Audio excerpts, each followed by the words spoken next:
Alright, good afternoon everyone. So for those yang tutorial, just now I met you half an hour ago. So I meet you again this evening for lecture. Okay, so just to recap, we have already covered until chapter 4. So we are already halfway there. We are left with chapter 5, 6, 7, 8. So if you ask me personally, chapter 4 is the toughest lah. Chapter 5, 6 is not as tough as chapter 4, but it's still calculation. Chapter 7, 8 is very easy. Chapter 7, 8 is basically membaca. It's a reading chapter, very simple. The one that you will have quite difficulty, I can imagine, is chapter 4. And then today chapter 5. Chapter 5 actually senang je, tak susah sangat. Tapi again lah, macam kamu perasan, whenever I say it's easy, it's only easy if you understand the content and then how we use it in calculation. Okay, nah, chapter 5 ni, kalau if you remember, throughout chapter 1 to chapter 4, we talk a lot about rate law kan. Kita cakap pasal rate law, kamu pun tahu rate law ada elementary rate law, non-elementary rate law. So regardless elementary ataupun non-elementary rate law, yang penting dalam rate law, we know K. We need to know K, we need to know the reaction order kan. Sebab reaction order tu, it will determine power of 1 ke, power of 2 ke, power of 0 kan. Zero order, first order, second order. Okay. So most of the time, this information from chapter 1 to chapter 4, you are given the value. Okay, value of K and value of the reaction order. Kalau elementary, tengok stoichiometric coefficient. Non-elementary, you have to be given the information. But you don't know that this information comes from somewhere, right? Sebab dalam soalan diberi, okay? We have to actually know how these informations are obtained. Meaning, let's say you have a new reaction. Katakan kamu ada satu tindak balas yang baru and kamu nak tahu rate law dia. Okay, nak tahu rate law mestilah tahu K, mesti tahu reaction order, right? Okay, so you imagine now, you are running this experiment, this reaction in the lab where you want to establish these two data. K and alpha reaction order. Okay, so this, in order to do this, we have to run experiment. Okay, we get data. From the data, we will analyze to obtain these two information. So again, I keep repeating. Chapter 5 ni basically, okay, kita imagine kita ada tindak balas, kita tak tahu nilai alpha, reaction order, kita tak tahu K, reaction rate constant. So we will run the experiment in the lab. From the experimental value, we will determine alpha and K. So you might ask, kenapa sampai satu chapter untuk benda ni? Sebab there are few different method to do so. So different method akan melibatkan different types of experiment or sometimes different types of data yang kita kena kumpul. So bila kita nak eksperimen, if let's say you use method 1, kita kena kumpul data ni. Katakan method 2, certain data. Okay, then for the experimental data, we will need to plot graph. So nanti dalam chapter 5 kamu tengok kita akan belajar plot graph yang berlainan. Kenapa? Because different method, different equation, different plot. So bila kita dapat experimental data, okay, kita kumpul data, kita kena fit kepada equation, kita plot graph. Lepas tu daripada graph tu kita akan interpret alpha dan K. So always remember, regardless what method I teach in chapter 5, eventually kita nak tahu K, reaction rate constant, kita nak tahu reaction order. Dah tahu alpha, dah tahu K, then we can write the rate law lah. For example, katakan kita tahu K tu 0.5. So kita tahulah kan. So katakan rate law dia, alpha dia 1. So we can write rate law dia minus RA equals to KCA. So let's say we calculate, kita dapat alpha tu 2. So become minus RA KCA square. So this is part where actually kamu akan ingat balik apa yang sebelum ni kita belajar, tapi kita sekarang nak tahu how do we determine this in the laboratory. So perhaps you might ask, apa relevannya untuk kamu in the real application? The real application, let's say if you work in a plant, okay, let's say you're producing katakan this chemical. Okay, so let's say someone has suggested that kita guna raw material yang berlainan, tapi tak pernah ada orang yang run eksperimen ni, atau tak pernah ada orang yang tahu dia punya kinetics data. So imagine I have this new raw material, I want to produce this product, so I must run this in the lab for me to establish the data of K alpha. So daripada K alpha kita dapat rate law, daripada rate law kita boleh dapat design equation dia, dan kita can determine lah whether kita nak cari volume ke, kita nak cari conversion ke, so on and so forth. Okay, so in order to do this, alright, so let me go to the content. Okay, so whenever we want to establish kinetic data, which is K and alpha, we will always use batch reactor. So I always tell you, right, kalau kita nak buat ni, kita akan biasanya menggunakan batch reactor untuk reaction yang baru ataupun untuk reaction di mana we want to establish the initial parameter. We will start with a batch reactor. Okay, then depends on the method, kita akan tengok apa data yang kita nak kena kumpul daripada eksperimen tu. Or in other words, what are the data we need to record during the experiment. So this can be different depending on the method that we use. Okay, certain method, apa yang kita buat, okay, katakan dalam batch reactor kan, okay, katakan I have one reactant A. Let's say I only have one reactant A. Okay, so before I start the reaction, I prepare the initial concentration kan. So I know C naught dia berapa. Katakan I prepare 5 mole per liter of reactant A. Okay, so I put in the reactor, I put in the lab kan, kita guna beaker pun boleh, beaker pun consider as batch reactor kan. So I put in the beaker of this reactant A, I let the reaction takes place. So apa saya buat? Katakan every 5 minutes. So setiap 5 minutes apa saya buat? I take out a little bit of sample, I check its concentration. I determine its concentration. Means I determine the changes of concentration A with time. So every 5 minutes, let's say. So minit ke-5, ambil sampel, check concentration. Minit ke-10, check concentration. Minit ke-15, so on and so forth. So means I will have the data of the concentration changes with time. So of course, naturally, logically, reactant punya concentration will decrease with time, right? Means kalau you start with 5 mole per liter, with time, this 5 mole per liter will reduce maybe to 4, to 3, so on and so forth. Why concentration of reactant will reduce? Because if it's irreversible reaction, forward reaction, my reactant will be consumed with time. More time, more reactant will be consumed. So data yang saya akan ada adalah concentration versus time. Itu salah satu data. Another type of data is for what we call as half-life method. Itu nanti selepas ni kita akan belajar pasal half-life method. So kalau half-life method, data dia berlainan sikit. Okay, so kita akan kumpul data dalam bentuk half-life pula. Okay, so apa pentingnya kena tahu ni? Sebab nanti bila kamu ada soalan, okay, depends on, okay, kalau real application, kamu kena tahulah kalau method ni nak kumpul information mana.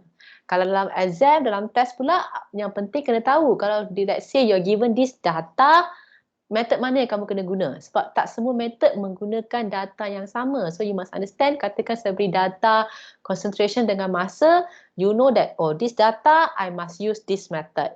Katakan saya bagi data dalam bentuk half-life. Okay, kalau half-life, saya kena guna method half-life. Something like that. So the correlation, you need to know the correlation of the data to the method that you are using.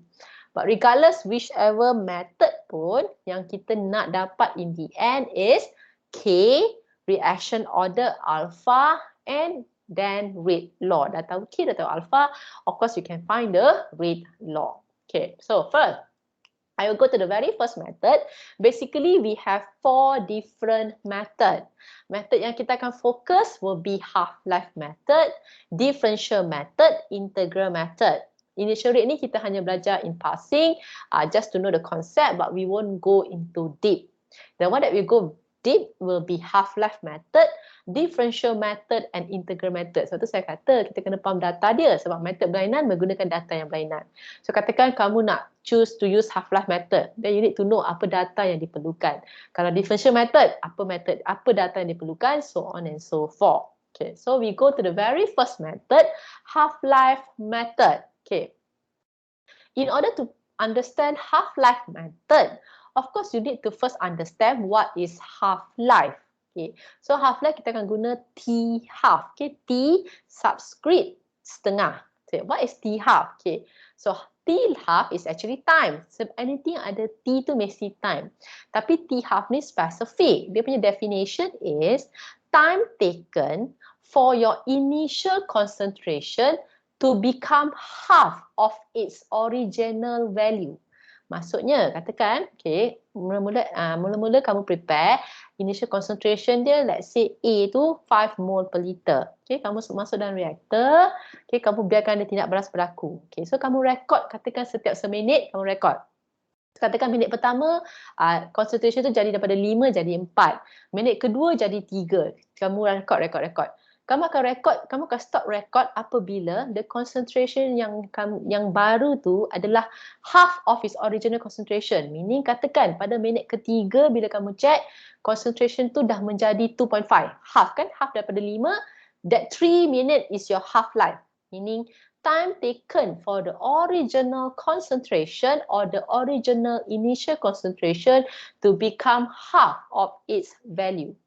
So when you do half-life method, apa yang kamu buat ialah, okay, method ni a little bit tedious, a little bit menyusahkan sebab you have to do separate run. Kamu kena buat, katakan kalau kamu nak dapat lebih banyak, kamu nak dapat bacaan yang lebih bagus, barat you have to run more experiment lah. Okay, let's say katakan on average maybe about 6 to 8 run. Okay, apa maksud dia?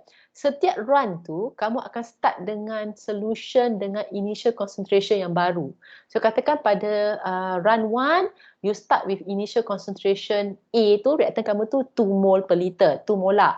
So kamu rekod masa yang diperlukan untuk 2 molar menjadi 1 molar. Katakan 2 minit. Okay. So T half dia 2 minit. Kalau CA0 saya 2 molar. Katakanlah. So data pertama, run pertama. Run kedua, kamu kena start balik. Kamu kena start all over again dengan initial concentration yang baru. Katakan kamu start sekarang dengan 3 molar. So same, you put in 3 molar into the reactor, into your beaker pun boleh. Kamu catat masa, it takes for the 3 molar to become 1.5 molar. So katakan for CA0 3, T half dia adalah 4 minit, let's say. So dah dapat 2 data kan, dah dapat 2 CA0 berlainan, 2 T half yang berlainan. You repeat again for other initial concentration, start baru. Every time you have to start back with fresh solution. So 4 molar, 5 molar, 8 molar, 10 molar, so on and so forth. So let's say katakan kamu run 6 different solution, 6 different initial concentration, you will have 6 data lah kan. So dalam table ni kamu ada 6 run, 6 data of different initial concentration, of which each initial concentration tu ada half-life dia tersendiri. Okay. So imagine from that data, kita nak guna untuk mencari K and alpha. So if you choose to use half-life method, dia punya pro and cons. Pro dia, this method is easier. Cons dia kena run banyak eksperimen. Kena run balik ikut guna fresh solution yang baru. Okay.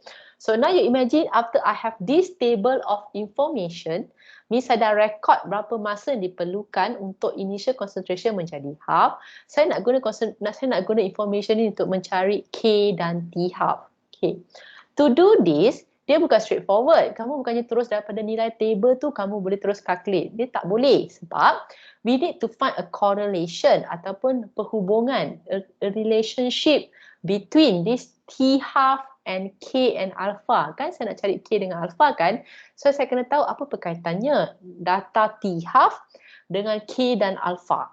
So luckily enough, we already given this correlation. Someone has already find out there's a direct correlation between T half dan K dan alpha, which is given in this equation. T half equals to 2 alpha power alpha minus 1 over K in bracket alpha minus 1 in a bracket 1 per CA0 power alpha minus 1. So can you imagine there's someone out there who actually thinks about this. So dia fikir macam mana daripada data T half tu dia cari perkaitannya dengan alpha dan K. So relationship ni dah di-establish. You don't have to think macam mana nak cari. Dah ada perhubungan dia. Okay.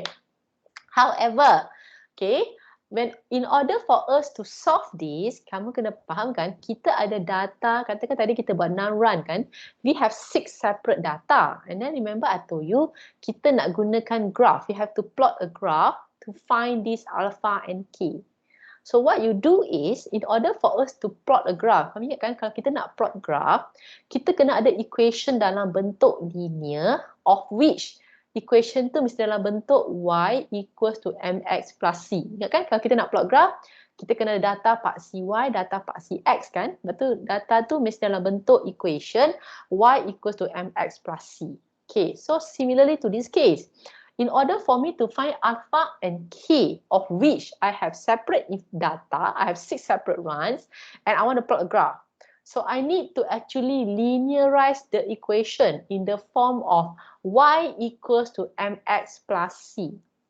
In order to do this, right, what do I do is I just take natural log or natural logarithm on both sides. Saya lonkan sebelah kiri, saya lonkan sebelah kanan. So when I log on the left hand side, I will get ln t half. So bila saya log sebelah kiri, saya dapat ln t half. Belah kanan, when I log it, I take natural logarithm, I will get 1 minus alpha in bracket ln CA0 plus ln power 2 power alpha minus 1 per k in bracket alpha minus 1. Okay. You might wonder, why do we need to do this? Okay, apa perkaitannya originally experimental data dengan equation ni? Okay, go. Since equation tadi yang diberi dah berikan kita perkaitan antara T half, K and alpha, and then I do it in the form of a linear, in the form of equation of which I can plot a graph. Okay, so daripada equation kotak kuning sekarang kita kena faham macam mana kita nak cari alpha, macam mana kita nak cari K berdasarkan experimental data yang kita ada. Okay. Ingat tak? Experimental data yang kita ada adalah apa? T half and CA0. Remember from this table, experimental data yang kita ada adalah T half CA0. Okay. So kalau kamu tengok dalam equation ni, okay, bahagian kiri tu sebenarnya adalah ln T half. Kamu ingat tak? Kita ada data paksi Y kan? So kalau, kita ada data T half kan? So data T half tu, kalau kita lonkan that data, means I have 6 T half. If I lonkan the T half data, it will become my Y-axis data. Okay, right. Right hand side pula, mungkin kamu terfikir data mana kita boleh jadikan paksi X. Sebab data paksi Y, data paksi X, kita nak plot titik, that point must have Y-axis data, X-axis data, baru kita boleh plot kan. So you might wonder, apakah itu data untuk paksi X? Mestilah data paksi X tu data daripada information yang kita ada. So what information we have? If you check, daripada eksperimen, kita catat apa? Kita record CA0 dan T half, right? So if T half can become my Y-axis, by right, ln T half become my Y-axis, hence my ln CA0 can become my X-axis data. So now you can see ln T half become Y-axis data, ln CA0 become my X-axis data.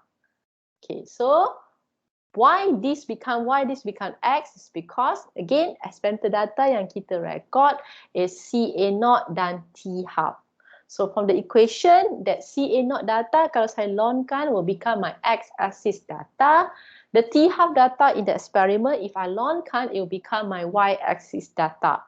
So sekarang, if I have Y-axis, X-axis, saya dah boleh plot the point. So second thing is, okay, kita belum lupa lagi apa yang kita nak. Kita nak cari alpha dan K, right? Okay, so you realize daripada equation ni, if ln CA0 is my X, hence my 1 minus alpha will be my M. What is my M? My gradient. Ini bila saya plot graph, I can find the gradient or the slope. The slope is equal to 1 minus alpha. So bila kita plot graph, kita cari kecurunan dia. This is actually equal to 1 minus alpha. Hence, I can get my alpha dah. So dah tahu kecurunan, saya dah plot graph. Sebab experimental data, saya boleh plot graph. Bila saya plot graph, saya dapat kecurunan. My slope is equal to 1 minus alpha. Hence, my alpha saya boleh dapat lah. Okay, then next, settle. Alpha dah dapat. What about K? So kalau kamu perasan, kalau depan dah jadi Y equals to MX, naturally the back becomes C. What's my C? My Y-intercept. Kan ingat Y data paksi Y, M slope, X data paksi X, C equals to the slope. C equals to the Y-intercept, Y-axis intercept. Ni kalau kamu tengok graph, kamu dah plot graph, kamu tengok pintasan Y, inilah pintasan Y, that is equal to, in the equation, equal to ln 2 power alpha minus 1 per k alpha minus 1. So kalau kita dah tahu nilai alpha tadi daripada kecurunan, kita tahu nilai alpha kan. If we replace into it, we know the y-intercept, we can get our k. So now you can see daripada data eksperimen, kita nak kena tahu apa data yang kita nak plot. Means kita kena tukar CA0 menjadi ln CA0, T half menjadi ln T half. I have that two data, I can plot the graph. From the graph, I find the slope, I find the y-intercept, I can get my alpha, I can get my k. Okay, so how do we do this? Right, so first of all, sebab tu bila kamu nak buat T-half method, kamu kena tengok information tu. Katakan kalau macam exam, kalau information dia bila dalam bentuk T-half, CA0 dan T-half, naturally dia mesti half-life method. Okay, so then kita akan tukar dalam bentuk y-axis data, x-axis data. I will plot the graph. So imagine kalau kita ada 6 run, kita ada 6 point lah kan. So ada 6 point. And this is a linear equation. Dia definitely straight line. Okay, so it can be it will be a negative slope punya straight line. Okay, then from the straight line, if you use Excel, kalau manually, kamu kena kira slope, kamu kena kira y-intercept manually lah. Tapi kalau you use Excel dah terus bagi kan, the y where ada y-intercept value, the slope value. So you just use the slope value to find alpha, and you use the y-intercept value to find k. Okay, so right. Okay, so to explain this better, let us try one example. So, katakan dalam contoh ni, the gas phase decomposition A produce B plus 2C carry out in a constant volume batch reactor. From the table below, determine the reaction order, specific reaction rate constant. So kamu imagine, katakan someone has run the experiment for you, dia beri kamu data ni, means dia ada buat 6 run, setiap run ni ditukar CA0 yang baru. So first run, the initial concentration was 0.0250, dia run, dia tengok, it takes 4.110 minute for the concentration from 0.0250 to become half, means jadi 0.0125, dia ambil masa 4.1 minute. So dia run balik eksperimen kedua, guna initial concentration baru, concentration ketiga, concentration empat, kelima dan enam, dia guna concentration yang berlainan, dia mencari half-life yang berlainan. Okay, so then from this, okay, we will then need to find alpha dan need to find k.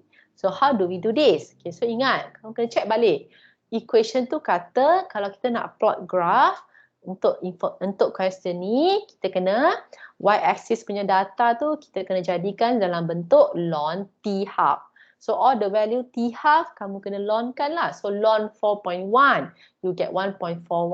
Ln 7.70 you get 2.04. So on and so forth.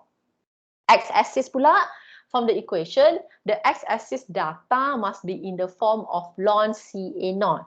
So meaning all the CA0 you have to lnkan lah. Ln 0.0250, ln 0.0133, ln 0.01, ln 0.05, ln 0.0750 and ln 0.0250. Okay, so when you ln it, you will get the ln CA0 punya value. So let's say you ln 0.0250, you get negative 3.69, so on and so forth. So now you can see, kamu sekarang ada 1, 2, 3, 4, 6 data yang kamu boleh plot graph. Means the first point is, kamu kena plot 1.41, negative 3.69. Data paksi X dia 1.41, data paksi Y dia negative 3.69.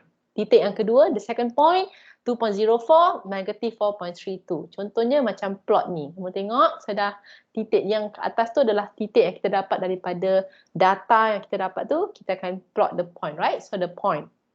So of course you will draw a straight line. You will get definitely a straight line with a negative slope. Okay. So once you plot the graph, okay, ada data, kita plot graph, kamu imagine lah macam guna Excel. Of course in real life, you will use Excel to plot the graph. Okay, so you don't have to worry so much nak cari nak cari dia punya slope ke, the y-intercept ke, you don't have to worry so much. You always use Excel to do this. Okay, so once you have plot, yang penting ialah to know the slope and the y-intercept. Okay, so let's say in this case, the gradient, slope atau gradient sama lah, okay. So from the Excel ni saya kira manually. Kalau manually kamu tahu kan formula gradient y2 minus y1 per x2 minus x1. Okay, tapi you're online, even if kalau keluar exam ke dalam test, you will use Excel to do this. So you don't have to worry nak plot manually. For those yang dulu kelas fizikal, for those yang seniors, yang kelas fizikal dia kena belajar plot atas kertas graph. Okay, for your case you don't have to worry about plotting in a graph paper.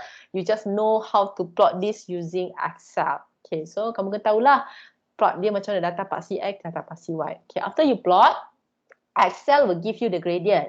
So let's say dalam case ni, dia punya kecerunan ni adalah negatif 1. Okay, let's say the gradient is negative 1. So kamu kena ingat, daripada equation, the gradient equals to 1 minus alpha. Gradient dia bukan alpha, gradient dia sama dengan 1 minus alpha. So we can write it as 1 minus alpha equals to the gradient which is negative 1. So happen dalam case ni negative 1 gradient dia. So then you will get alpha, right? So alpha akan sama dengan 2. Okay, so in this case, so happen the alpha value is in the form of integer. So kalau dapat integer senanglah terus 2, hence this reaction is actually second order with respect to A. Sebab dalam case tindak balas ni hanya ada satu reactant. So dia adalah second order with respect to A. So ini adalah limitation kepada half-life method. Half-life method hanya boleh digunakan if you have one reactant. Ataupun katakan daripada prior study is determined that rate law ni berdasarkan hanya satu reactant. Tetapi let's say kamu guna 2 reactant. Ataupun let's say daripada literature dia kata rate law dia berkaitan dengan 2 reactant. This method is no longer valid. Sebab katakan dalam kes kita dapat second order kan. So kalau dia 2 reactant, dia boleh menjadi apa? First order with respect to A, first order with respect to B. Dia juga boleh menjadi second order with respect to A. Or it can also be second order with respect to B. So dia tak tahu mana satu. So dalam kes ni, kalau 2 reactant, tak boleh. Ataupun kalau daripada literature, mungkin dia 2 reactant. Tapi dalam literature, dia kata reaction ni hanya order dia related to only reactant A. You can use this method. Tapi kalau kamu tak sure, this method is not valid lah. Okay, to be safe, kalau satu reactant, okay. Kalau 2 reactant, you have to be a little bit careful. This method might not be valid for those cases. Okay, dan nilai gradient ni, so happen dalam case saya, nilai gradient dia adalah negatif 1, angka bulat. So you get your alpha in an integer, angka bulat kan. But there are cases where you might get your alpha yang value dia bukan integer. So in that case, you need to actually round out to the nearest integer. Contohnya, let's say, kalau 0.8, katakan kamu dapat alpha 0.8, you round up to nearest integer become 1. So the reaction is first order. Let's say your alpha is 0.4. You round up to nearest integer 0. So meaning the reaction is 0 order with respect to A. If you get your alpha 1.3, round up become first order. If let's say you get 1.8, round up become second order. You must understand the order can be more than can be 3, can be 4. Tak spesifiknya 0, 1, 2. Okay. But as I said, the commonly rate law dia biasa order dia 0, 1 and 2. So dalam exam and test pun most likely saya akan make sure that when you round up is between 0 order, first order or second order. Okay, so katakanlah kes ni kita dapat alpha second order. Okay, so rate law jadi apa? Minus RA equals to KCA square. So dah dapat alpha, tahu rate law. Okay, then belum habis lagi. Kita tak tahu lagi nilai K. So now we have to find nilai K. So to find nilai K, we need to use the y-intercept. So kamu tengok graph. Kamu tengok dalam graph, what is the value of the y-intercept? So in this case, the y-intercept is negative 2.4. So if you get y-intercept negative 2.4, so then you know from the equation, right? Y-intercept daripada equation yang originally, y-intercept equals to ln 2 alpha minus 1 over k alpha minus 1. So kita kan dah tahu nilai alpha. Alpha tadi kita dah tahu 2, right? So when you replace into the equation, since I know alpha, I can find the value of K. So the value of K is 11.02 liter per mole minute. Okay, so now you can see As I told you, apa purpose dia? Kita nak cari K, kita nak cari alpha. So once kita dah tahu plot, kita dah plot graph, cari gradient, dapat alpha, cari y-intercept, can find your K. So we know the rate law, we know K, we know alpha using half-life method. So that's the first method that we learn to find K and alpha using half-life. So apa dia punya requirement? Kalau half-life method, information dia mesti initial concentration and the half-life. And the cons dia kena run separate run, setiap run dengan initial concentration yang baru, cari half-life. Lepas tu jangan lupa, equation dia kata kena cari dulu ln CA0, ln T half.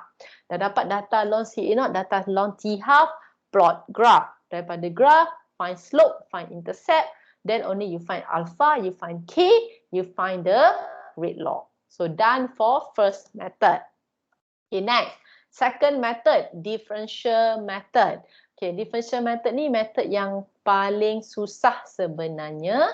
Tetapi method ni is more complete in the sense that method ni kalau kamu ada reaction yang baru, reaction yang kamu langsung tak tahu information, differential method is the better method. So differential method ni pun tak payah run yang berlainan. Satu run saja diperlukan. You only need one run, you can already get the data. Tapi data untuk plot graph ni a little bit complex sebab dah nama pun differential method kan. So data yang diperlukan untuk plot the graph is a bit complex. Limitation dia masih sama sebab dia hanya mesti berdasarkan hanya only based on one reactant. Means hanya berdasarkan reactant A. So again, katakan kamu ada reaction baru, kalau reaction tu melibatkan only one raw material, okay, boleh guna method ni. Tapi katakan reaction tu ada dua raw material, dua reactant, kamu kena check. Kalau ada orang dah pernah run dan orang tu that person or that literature concluded is based on only reactant A, okay, you can use this method. Tapi katakan you don't know anything, literature pun tak cakap apa-apa, or katakan literature kata dia adalah the reaction order depends on A dan B, you cannot use differential method anymore. Okay, so again limitation dia hanya mesti berdasarkan hanya based on one reactant. Okay. So why do we call it as differential method? Because it use differential equation. Okay, apa data yang kita perlukan? Okay, remember I told you, differential method libatkan hanya satu run saja. Means you use one run, same. You know the initial concentration. Katakan kamu prepare 5 mole per liter of the concentration A. Okay, you put in the beaker, you let the reaction occurs. So what happen? Let's say every 5 minutes, gap masa untuk kamu record data tu depends on you. You can make it every 5 minutes, every 2.5 minutes, every 10 minutes, depends on you. Tapi dia mesti consistent. Katakan you choose every 5 minutes, means setiap 5 minit tu kamu ambil cross sample, kamu check concentration A kamu tu berapa. So by right kalau kamu nak plot graph, katakan kamu nak plot graph concentration versus time, of course the concentration will decrease with time, right? Sebab as time goes by, your A will be consumed. So kamu catatlah pada minit 5 berapa concentration A. Maybe from 5 drop to 3. So you write minit ke-5 concentration A 3. Minit ke-10 concentration dia maybe becomes 2. Okay, so kamu catat minit 10 concentration 2. So on and so forth. Okay, depends lah how much data that you want to record. So usually kalau macam lab eksperimen nak plot graph, 6 to 8 data yang kamu perlukan. Means katakan untuk setiap 5 minit, kamu kena catat sampai 30 minit. Kalau setiap 10 minit, kena catat sampai 60 minit. Sampai kamu dapat 6 or 8 data. Okay, so from this data pun sama. Kita nak plot graph juga. Tapi kita tak boleh terus plot graph untuk mendapatkan alpha dan K. Kita kena cari juga perkaitan dia. And this correlation comes in the form of differential equation. Okay, so what does it mean? Okay, so the differential equation says minus dCA per dt. Kenapa minus dCA per dt? Kan kita punya data eksperimen kan perubahan concentration with time. Remember I tell you, differential ni kalau mathematics kata dCA per dt, but in chemical engineering meaning the changes of the concentration of A with time. So kenapa ada negatif? Okay, kalau matematik kata negatif. Kenapa chemical engineering ni kita letak negatif? Sebab concentration A kan akan berkurangan dengan masa. So we must put a negative to signify that, to indicate that the concentration of A will and must decrease with time. Sebab ni adalah tindak balas tidak berbalik, irreversible, forward reaction. Concentration of A must decrease with time because it will be consumed during reaction. That's why we put it as minus dCA per dt to explain the phenomenon of which the concentration of A will decrease and must decrease with time. So this minus dCA per dt will equals to our rate law minus RA. Our rate of disappearance of A. Kadar kehilangan A kita kan dalam bentuk kepekatan A per masa. That's why we become minus dCA per dt equals to minus RA equals to KCA power alpha. Kan kita punya rate law. So K we don't know. Alpha also we don't know which we want to find. So sekarang kita dah dapat perkaitan dia antara minus dCA per dt and K dan alpha dalam bentuk KCA power alpha. So mungkin kamu tertanya, kenapa bisa ada dCA per dt? Ingat balik, data eksperimen yang kita ada adalah CA dan masa. So kita sekarang dah dapat perkaitan antara CA dan masa tapi dalam bentuk minus dCA per dt equals to KCA power of alpha. Okay, again, apa kekurangan this equation? Again, apa yang kita kena buat? In order to plot a graph, we have to do again in the form of y equals to mx plus c. Anytime bila kita nak plot graph, equation kita tu kita kena tukar dalam bentuk y equals to mx plus c. So what do? We take again natural logarithm or we take ln on both left and right. Kita lonkan dua-dua belah. So when we ln both side, left hand side akan menjadi ln minus dCA per dt. Kamu kena faham part CY tu, bila kita ln kan, dia akan menjadi ln. Negatif tu masih ada, ln negatif dCA per dt. Right hand side, okay, dia akan menjadi alpha ln CA. Meaning, X saya adalah ln CA, alpha saya adalah M, and my y-intercept is ln K. Okay, so mungkin you akan tertanya, macam mana kita tahu mana satu data part CY, mana satu data part CX? Ingat je balik. Kita kena tengok balik data eksperimen yang kita ada. Data eksperimen yang kita ada tu harus menjadi part CX, part CY.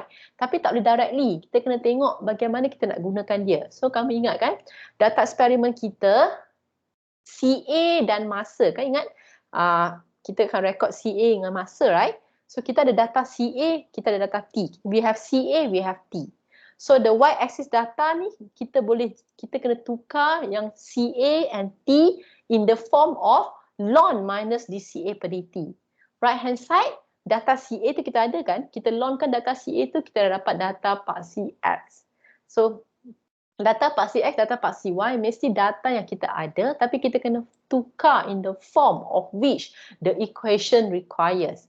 Means nanti data eksperimen saya, data X, data CA, saya kena tukar dalam bentuk ln minus dCA per dt untuk data part CY, and for my part CX, the data has to be converted into the form of ln CA. So then naturally, barulah saya boleh dapat alpha sebab daripada log plot saya, alpha is my slope, my ln K is my y-intercept. So kalau nak cari K, maknanya y-intercept, C equals to ln K, maka K equals to exponential y-intercept. So kamu kena faham matematik sikit lah. Kalau y-intercept sama dengan ln K, so K sama dengan exponential y-intercept. Kita kena eksponenkan dua-dua belah. So akan dapat K on one side, the other side akan jadi exponential y-intercept. To find alpha, cari kecurunan directly dah sama dengan alpha. Sebab equation ni kata slopes ataupun gradient sama dengan alpha. Okay. So, masalahnya, okay, the problem with this method or the cons of this method is data part CY kita ni susah sikit nak cari. Betul tak? Data part CX senang. Data eksperimen CA, kalau saya lnkan setiap CA tu saya dapat data part CX. Settle. Data part CY ni yang susah sebab data eksperimen yang saya ada adalah CA and T time. But the data part CY that requires for us to plot the graph is ln in bracket minus DCA per DT means selagi saya tak boleh tukar bentuk experimental data saya in the form of ln minus DCA per DT, I cannot plot the graph. Meaning kalau saya ada 6 data CA, 6 data time, saya kena tukar dalam bentuk 6 data ln minus DCA per DT. So how do we do this? Okay, so to do this, so again, data eksperimen, saya kena repeat balik sebab saya takut kamu tak faham. Data eksperimen, time dengan CA kan, sebab katakan setiap 10 minit kamu record concentration. So katakan kamu record setiap 10 minit, 60 minit, kamu akan ada 6 bacaan time, 6 bacaan CA. Okay, so nak cari data part CX tu senang. Kamu lnkan sahaja setiap data tu. So means ln CA0 data pertama, ln CA1 data kedua, so on and so forth. So data part CX settle. Yang kompleks dia data part CY. How to find ln minus DCA per DT from CA dan time. From the data of time and CA, how do we get the data ln minus DCA per DT? Okay, to get this, we have several formula or method. Okay, so kamu tengok dah ada satu method. Dalam method tu ada sub-method pula. So sub-method ni untuk mencari data part CY. So we can use other numerical differentiation formula, means guna formula, atau menggunakan graphical differentiation, atau menggunakan differentiation of a polynomial fit to the data. Okay. So in my lecture, in our lecture engineering, we cover only one method, which is numerical differentiation formula. Meaning, untuk mencari yang ln minus DCA per DT for our y-axis, kita guna formula. Okay. So kita belajar satu saja method, kita menggunakan formula. Tetapi, tambah satu lagi cons. Untuk mencari ln minus DCA per DT ni menggunakan numerical differentiation formula, dia ada formula yang berlainan. Okay, maknanya untuk mencari nilai ni kita akan menggunakan formula yang berlainan. Kenapa? Sebab dia akan menggunakan formula yang berlainan bergantung kepada which point that you want to find the value. Okay, contohnya dalam kes ni, alright, okay. Kes ni ada 4 data. Katakan kamu rekod setiap 5 minit untuk 20 minit. Kamu ada 4 data, right? So setiap data ni kita nak cari dia punya DCA, ln minus DCA per DT kan? Okay. So kita akan guna formula. Tapi formula ni terbagi kepada 3 bergantung kepada which point that you want to find.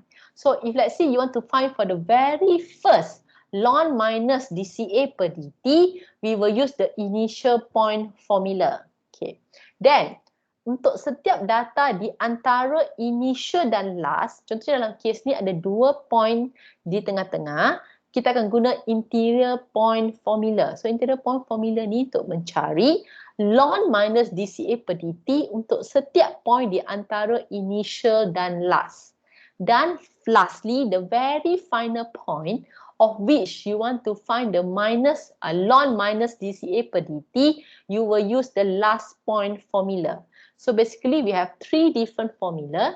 Formula pertama untuk mencari point yang very first point. Interior point formula untuk mencari semua ln minus DCA per DT di antara initial dan last.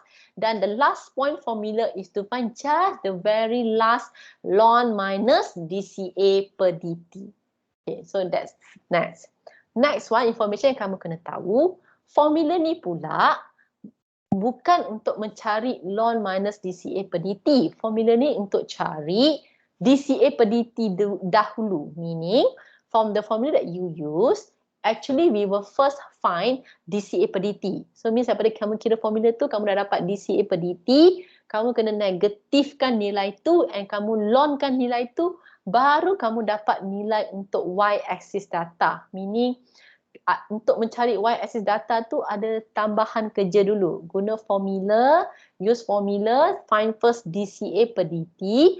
That means yang tadi, I told you just now we got different formula, right? So the different formula is actually to first find DCA per DT. From that value, then you will negative up the value and you ln up the value, then only you will get the y-axis data. Okay, so but before I go further, let me teach you first the formula untuk mencari DCA per DT. Okay, so dalam case ni, let's say I have 4 data, meaning I have 1 initial DCA per DT, 2 interior DCA per DT, and 1 last DCA per DT. Means I will use 3 different formula untuk mencari specific kepada which point that you want to do. Okay, so for the first one, for the very first DCA per DT, formula is given here. Okay, formula is given as DCA per DT at time 0. Kamu kena ingat, the first data definitely at time 0. Means at time 0 berapa CA0 dia kan? Ataupun concentration at minute 0. Okay, so to find that DCA per DT, the formula is given as minus 3 CA0 plus 4 CA1 minus CA2 per 2 delta T. Okay, kalau kamu tengok kat atas tu CA0, CA1, CA2, kamu mungkin confused. Yang senang nak ingat, you just select the top 3 concentration ataupun 3 kepekatan yang teratas dalam table kamu. So contoh dalam case ni adalah CA0, CA1, CA2. So sequence dia jadi minus 3 CA0 plus 4 CA1, 4 CA1 daripada concentration yang kedua minus concentration yang ketiga which is CA2. Divided by 2 delta T. Delta T itu adalah gap time of which you take your data. Meaning, let's say if you record your concentration every 5 minutes, delta T kamu 5. If you take your concentration at every 10 minutes, delta T must be 10. That's why I said the record of your time tu untuk kamu ambil bacaan must be consistent. Whether it's every 10 minutes, every 5 minutes, every 1 minute, every 2.5 minutes. Depends on you. But the delta T, the gap time must be consistent. So then you will get the first DCA per DT. So imagine kamu ada time, kamu ada CA0, CA1, CA2, CA3. Kamu akan kira the first DCA per DT. Okay, so example ni saya contoh case ni. Okay, contoh dalam table ni kamu tengok. I have 4 different reaction time. So minute 0, my initial concentration was 4. At minute 2.5, I take my first reading. My CA0 is my CA is 2.89. Then at minute 5, I take another reading. The concentration is now 2.25. At minute 7.5, my concentration now become 1.45. So you want to calculate the first DCA per DT. So it become DCA per DT equals to minus 3 times 4 plus 4 times 2.89 minus 2.25 divided by 2. 2 to standard. The formula says there's 2 delta T. So delta T dia berapa? 2.5. Sebab kamu tengok gap masa untuk saya ambil bacaan, the gap is always 2.5. So delta T is 2.5. So you calculate, you will get negative 0.54. Ingat, bila kamu kira guna formula, value yang kamu dapat tu adalah DCA per DT. But the y-axis data yang diperlukan adalah ln minus DCA per DT. So kalau nilai tu dah negatif, kamu negatifkan sekali lagi, dia akan menjadi positif kan? So kamu akan tekan calculator as ln 0.54. Dah bukan, sebab kami kena ingat yang nilai itu adalah ln minus DCA per DT. So kalau nilai DCA per DT kamu dah negatif, kamu negatifkan sekali lagi jadi positif kan? So kamu ln positif 0.54, you will get negative 0.62. So kamu dah dapat ln minus DCA per DT untuk data yang pertama sahaja. So kamu kena faham. This method is tedious. Kena guna formula, kena cari data y-axis, baru kita boleh plot graph. So apa yang kita kira ni baru dapat untuk point pertama. Okay, then next point. Okay, in this case, any of the data between initial and last, kita akan guna interior point formula. Tadi initial point formula untuk cari titik yang pertama. Katakan dalam table ni ada 2 interior point kan? So kita akan guna interior point formula. Formula sama, cara pengiraan berlainan. Kenapa? Okay. If you are calculating for the first interior point, yang kotak kuning ni first interior point. Yang tadi first initial point, second interior point, right? So the first interior point, formula dia akan menjadi, okay, kamu tengok formula dia cakap DCA per DT at TI. TI tu I yang mana kamu nak cari lah. Equals to CA I plus 1 minus CA I minus 1 per 2 delta T. Apa maksud dia? Maksud dia, for the first interior point, okay, dCA per dt dia akan sama dengan you take the next concentration CA2 minus dengan concentration prior to it, CA0. Okay, so untuk interior point yang pertama, concentration yang kamu pilih adalah concentration selepas dia, CA2, minus concentration sebelum dia, CA0. Divided by 2 delta T. Delta T masih sama, gap time. So gap time tadi, katakan gap time dia 2.5, delta T ni pun masih 2.5. Okay, similarly, the second interior point, yang warna hijau ni. Kalau kita nak cari dCA per dt is equal to concentration after CA3 minus concentration before CA1 per 2 delta T. Okay, so dalam kes ni ada dua interior point. Kamu tengok dia menggunakan formula yang sama. Tapi sequence concentration tu kamu kena faham. Ambil concentration selepas minus concentration before divided by 2 delta T. Okay, so example, let's say kita guna nilai yang sebenar. Okay, let's say I have two interior point, right? So I want to find for the yellow box and the green box. For the second point tu, okay, the dCA per dt for the second point equals to concentration after 2.25 minus concentration before 4 divided by 2 delta T. Delta T is T 2.5. So you get the first interior point, dCA per dt dia adalah negative 0.35. So same concept. Data part CY adalah ln minus dCA per dt. So kalau dCA per dt kamu tu dah negatif, kamu kena negatifkan sekali lagi. So negatif-negatif jadi positif lah kan. So you will ln positive 0.35, you get negative 1.05. So negative 1.05 is the ln minus dCA per dt data yang kedua tu kamu dah dapat. Okay, negative 1.05. So for the green box, second interior point, dCA per dt equals to concentration after 1.45 minus concentration before 2.89. So 1.45 minus 2.89 divided by 2 delta T. Your delta T is again 2.5. You will get negative 0.29. So your second interior point tu minus second interior point tu dCA per dt dia adalah negative 0.29. But don't forget data y-axis is ln minus dCA per dt. So the negative 0.29, you have to negative it again. So negative jadi positive and you ln the value. So actually you're calculating ln 0.29. So again depends tau, nilai dCA per dt ni tak semestinya akan negatif selalu. It can be positive. It can be positive. There is a possibility, oh tak boleh. No. The dCA per dt will always be negative sebab perkataan selepas tolak ke perkataan sebelum dia mesti negatif. Okay, so again I repeat, I'm sorry. dCA per dt will be a negative value. Tapi kamu ingat kamu kena negatifkan value tu and then you ln it. So when you do this, you will get negative 1.24. So sebelum ni kamu dah buat yang initial point, kamu dapat data yang pertama. Kamu buat interior point, kamu dapat dua data kat tengah-tengah tu. So depends lah, katakan kalau kamu ada 5-6 data, you have to calculate interior point tu maybe 3 to 4 interior point. Okay, the last one is the last point formula.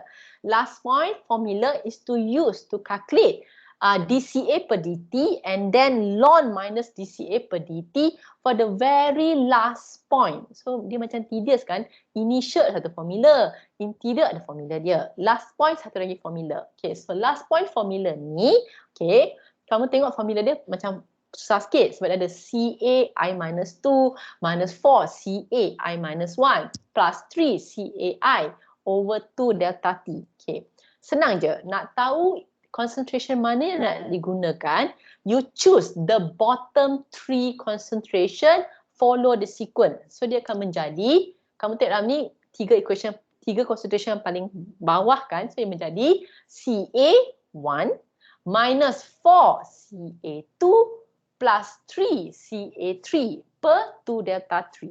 So kalau kamu ada 6 data pun kamu jangan bimbang. You just choose the sequence of the bottom 3 concentration. Kamu ikut je sequence dia. Tapi kamu jangan lupa kena darab dengan nilai dia lah. So for example CA1 minus 4 CA2 plus 3 CA3 divided dengan 2 delta T. Okay. So let me give you an example in the form of equation. Okay. Example, katakan kita nak kira for the very last point, kita nak kira dia punya ln minus dCA per dt. So similar lah kan, formula tu hanya untuk mengira dCA per dt. So the dCA per dt for the last point equals to, you see the bottom 3 concentration, so become 2.89 minus 4 times 2.25 plus 3 times 1.45.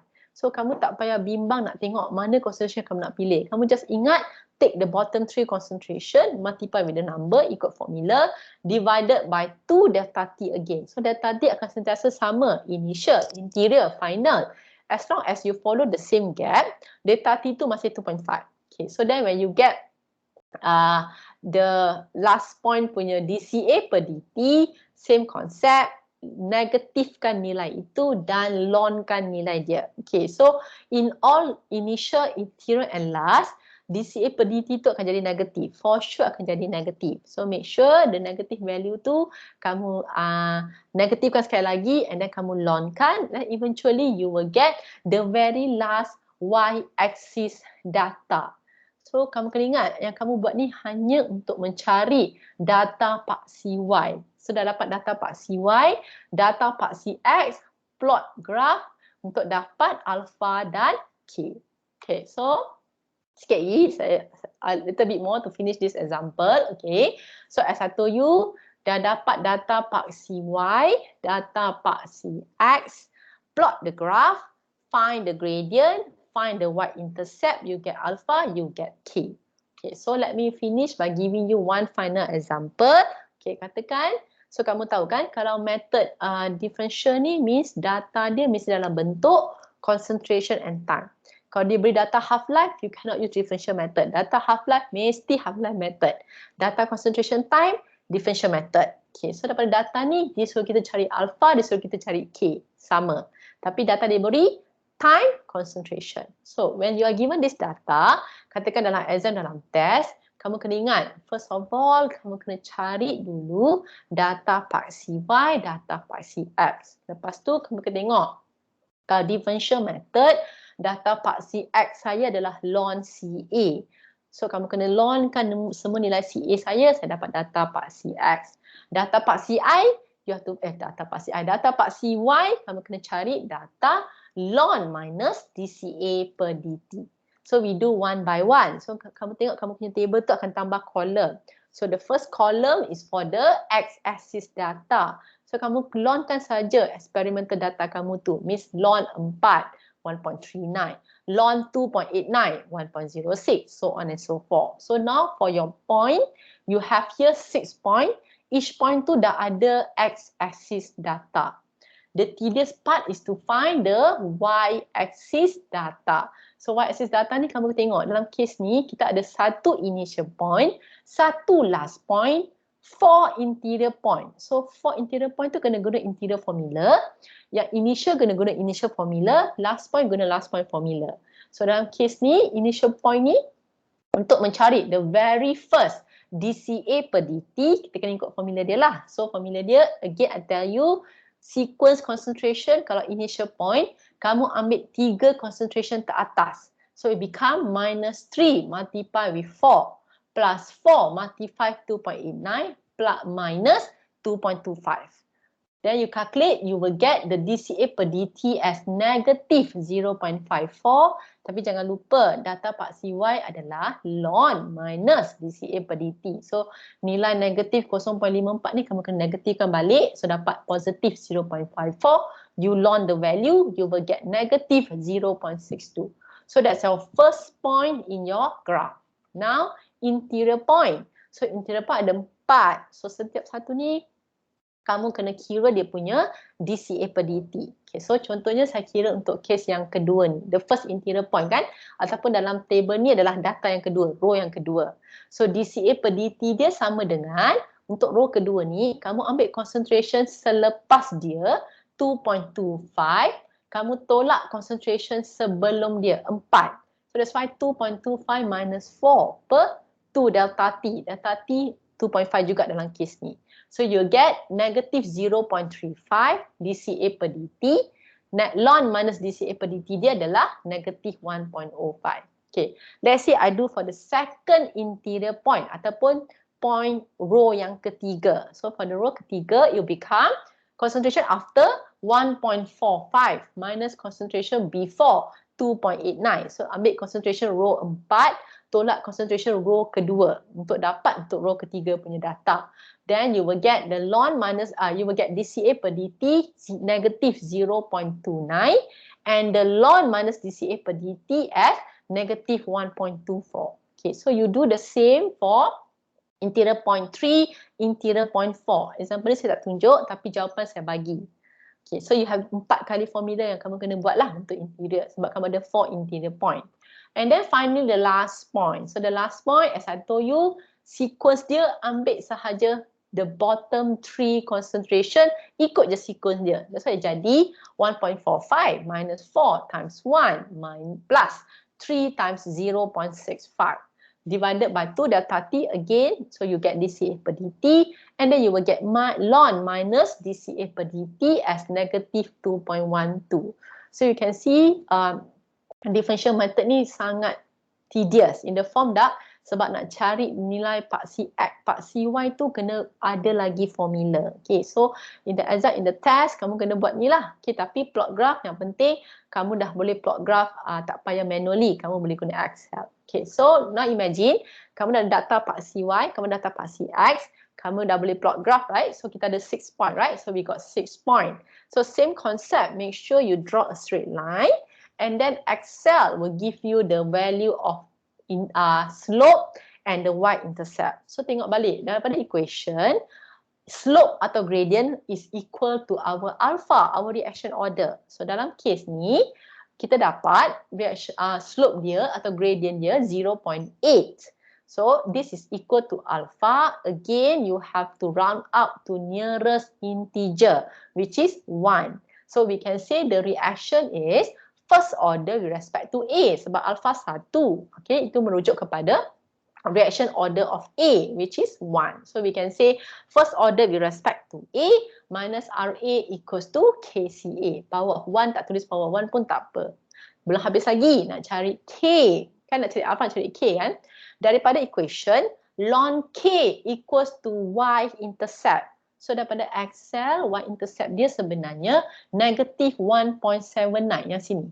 So negative 1.79 ni adalah y-intercept dia. This y-intercept equals to ln K. So nak cari K, K sama dengan exponential negative 1.79. So kamu kena faham lah kalau y-intercept sama dengan ln K, kita eksponenkan dua-dua belah. So that's why kita dapat eksponen y-intercept sama dengan ln K. Kalau kita eksponenkan dia jadi K terus. Sebab tu kita dapat K sama dengan eksponen negative 1.79 and you will get 0.167. Okay, then come a question. Last part for today.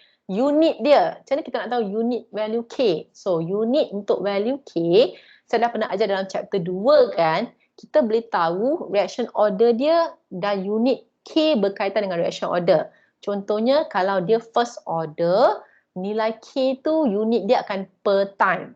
Okay, that's why kita letak per minute sebab nilai time dalam kita punya table ni minute. So jadi per minute. So kalau second order apa unit dia? Kalau zero order apa unit dia? So this one you have to check.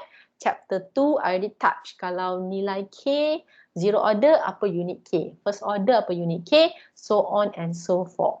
Okay, so I'm done for the second method. I do admit second method is very tedious. Kamu kena faham formula equation. Kamu kena faham y-axis, x-axis. Kamu kena faham data apa yang kamu nak gunakan. Kamu kena faham macam mana nak plot graph. So differential method is more tedious than half-life method. Tapi daripada segi eksperimen, half-life method ni kena buat banyak eksperimen, differential method only one experiment. Okay, so I'm sorry, I take about 5 minutes of your time. I'm done for today. So I will see you again on Thursday for the remainder of our chapter 5. Okay, so for those yang tutorial, as usual, LO1 LO1 T1 dah settle, LO1 T2 your tutorial on this Thursday as usual. Okay, so alright, thank you. That's all for today.